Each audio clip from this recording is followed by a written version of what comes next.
It's the one thing that we all have, the mind, right? But it's the one thing that we don't have a manual for. We buy a blender, we get a manual. Our iPhone comes with a manual. We get a car and it has a manual.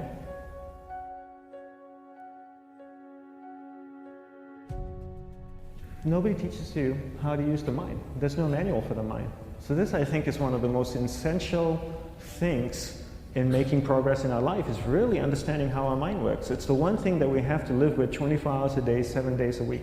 We have no choice. Imagine if most of you slept 8 hours a day, which most of you don't. You slept and you were awake 16 hours a day. In the 16 hours you practice your awareness just randomly moving from one thing to another, to another, to another. All day practice being distracted. What would you be good at after 6 months? You did the 16 hours a day, you just allow your awareness to jump from one thing to another to another. I'll tweet right now, I'll switch to text messaging, then I'll go to email. Oh, my phone's ringing, so I'll answer the phone. And then somebody's speaking to me, so I'll have 2 conversations at one time. And I'll just do this 16 hours a day, 7 days a week. So you get it being good at distracted. After 1 year, you're an expert at being distracted. After a year and a half, they'll invite you to give keynote talks on being distracted. You're so good, you practice 16 hours a day. So the same works for the opposite. If you practice being concentrated 16 hours a day, what would you become good at? You become good at concentrating. And all it takes is practice. By just doing one thing at a time. Keeping your awareness on one thing at a time. And you integrate this into everything that you do in your life. So the best way to do it is pick a few opportunities in your everyday life. For example, we all speak with people. When I speak with somebody, I give them my undivided attention. I keep my awareness on them, and the conversation is really brief. Why? Because we're concentrated. We're not being distracted. A 10-minute conversation normally just takes 3 minutes because you're just so focused. I define concentration as the ability to keep that awareness on one thing for a prolonged period of time. So if I can keep my awareness on Eric and not drift away and think about the wedding, or drift away and think about the vacation, or what I'm going to do later, then I'm concentrating on Eric. Every time it drifts away, I bring it back. And the more I practice this, the more I practice concentration. So concentration is the ability to keep your awareness on one thing for a prolonged period of time. And that's a very simple definition of concentration. How do you get better at concentration? You practice this. You practice this 24 hours a day, 7 days a week. And it's the only way to get good at it.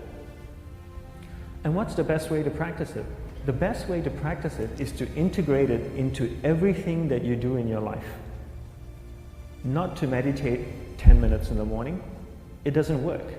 You really need to look at your life the same way a sprinter in the Olympics looks at his life. You've all heard of Usain Bolt, the man that won the gold medal twice, 2 Olympics in a row, broke the world record. I don't know anything about him, to be honest. But if I was looked at him, he obviously sprints, he practices running, probably does a lot of long distance, he probably does a lot of stretching as well, I'm sure he gets massages. He looks like he eats the right kind of food. Drinks the right amount of water, takes vitamins. His whole day is so disciplined. For what? To prepare him for 9.57 seconds. I think that's what the world record is, right? For 100 meters, 9.5 or 9.57 seconds. His whole day is preparing him for that short time, not the other way around. A lot of people say, you know what, I need to be more concentrated. So you know what, I'm going to meditate in the morning, I'll sit down for 2 minutes. Okay, now I'm Zen master. And the remaining 23 hours and 58 minutes, they just go about being ordinary and crazy.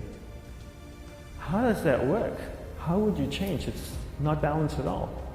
So if for 23 hours and 58 minutes you were not being concentrated, you allowed your awareness to jump from one thing in your mind to another thing, to another thing, to another thing, to another thing, in an uncontrolled way, what would you be good at?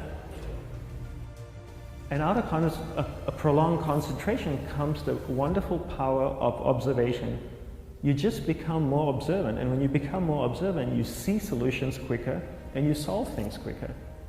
And it's a wonderful, powerful feeling when somebody is concentrated on you and not being distracted. So the best way is to integrate it into your everyday life. You're speaking with your spouse, give her or give him your undivided attention. So develop your awareness, integrate it into everything that you do in your life. And that's the best way you become good at it. The next thing we need to develop is develop your will. Will is really important. Will is almost like a muscle in your mind, and you use that to pull and control your awareness and take it from one area of the mind to another. And the will needs to be developed, and same like concentration, if you don't cultivate the will, it doesn't grow. And this is something that really needs to be cultivated. How do you develop the will? There's 3 very simple ways to develop the will. 1 is you finish what you begin. 2 is you finish it well beyond your expectation, no matter how long it takes. 3 is you do a little bit more than you think you can do. All of those things require effort, and effort is will. It's so much easier to start a project than to finish a project, right? When you start a project, you're feeling creative, you're feeling inspired, you're full of energy. At the end of the project, you go, whose idea was this? So it requires tremendous amount of will to finish. And every time you complete something, you develop a little bit more will, and you have that muscle. And will is an amazing thing to develop, because once you develop will, that same will you can use in every aspect of your life to keep your awareness on one thing at a time, to finish projects, to see things through to the end, anything you want. The best way to develop will? Bring it into your everyday life, into everything that you do. Give you an example, the way I integrate it into my everyday life, I try and finish what I begin. So for example, going to sleep. I sleep every night, so I put on my pajamas, I floss, I brush my teeth, I go to bed, I sleep, I wake up in the morning, I make the bed. Why? Because I'm finishing what I start.